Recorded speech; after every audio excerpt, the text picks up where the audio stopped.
Hello friends, संगम literature की series में आपका स्वागत है। आज हम बात करने वाले हैं संगम लिटरेचर के दो ऐसे बुक्स के बारे में जो बहुत इम्पॉर्टेंट है, जिनका नाम है शिल्पाधिकारम और मणिमेखलई। शिल्पाधिकारम जिसको इलांगो आदिगल ने और मणिमेखलई जिसको कि शीतलई सतनार ने लिखा। ये दोनों ही बुक्स तीसरे संगम में लिखी गई। इलांगो आदिगल जो कि शिल्पाधिकारम का लेखक है, वो चेर रूलर सेन गुटवन जिसको कि लाल चेर या रेड चेर के नाम से भी जाना जाता है, उसका छोटा भाई था। और वो अपने भाई से नाराज़ होके उसने घर को छोड़ दिया और बौद्ध भिक्षु बन गया था। इसी दौरान जब इलांगो आदिगल भिक्षु बन गए और वो जंगलों में भटक रहे थे, तभी उनकी मुलाकात मणिमेखलई के लेखक शीतलई सतनार से होती है, जो कि अपनी कहानी पूरी लिख चुके थे।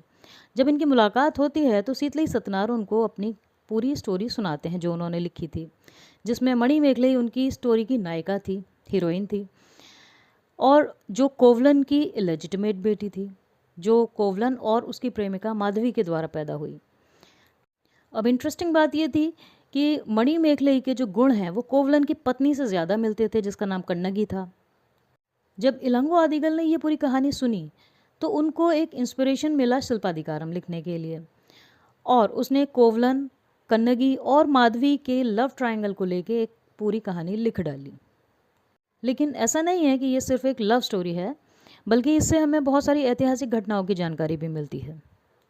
शिल्पाधिकारम का जो नायक है कोवलन, उसको पांड्या राजा नेदुंजैलियन, जिसने कि 215 से 250 एडी तक रूल किया था, उसने कोवलन को मृत्युदंड दिया। लेकिन जो कोवलन की पत्नी है उसने जाके राजा के सामने काफ़ी रिक्वेस्ट की, बहुत विनती की और बहुत से आर्ग्यूमेंट्स किए, उसकी वकालत की, और हर तरह की कोशिश करने के बाद उसने अपने पति को मृत्युदंड से बचा लिया।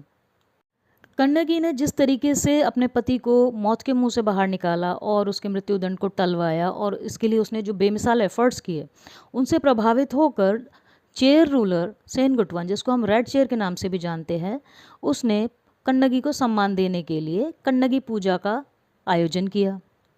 और बाद में यही कन्नगी पूजा एक परंपरा बन गई, जिसे बाद में पट्टनी पूजा या पत्नी पूजा के नाम से भी जाना गया, जिसमें पत्नी की आदर्श रूप में पूजा की जाती है।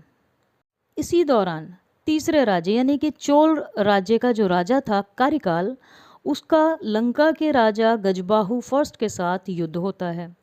लेकिन बाद में उन दोनों के बीच में एक ट्रीटी हो जाती है और दोस्ती हो जाती है, जिसके रिजल्ट में हम देखते हैं कि गजबाहु फर्स्ट ने लंका में पट्टनी पूजा स्टार्ट करवा दी, और उसने लंका में पट्टनी देवी यानी कि कन्नगी का मंदिर भी बनवाया।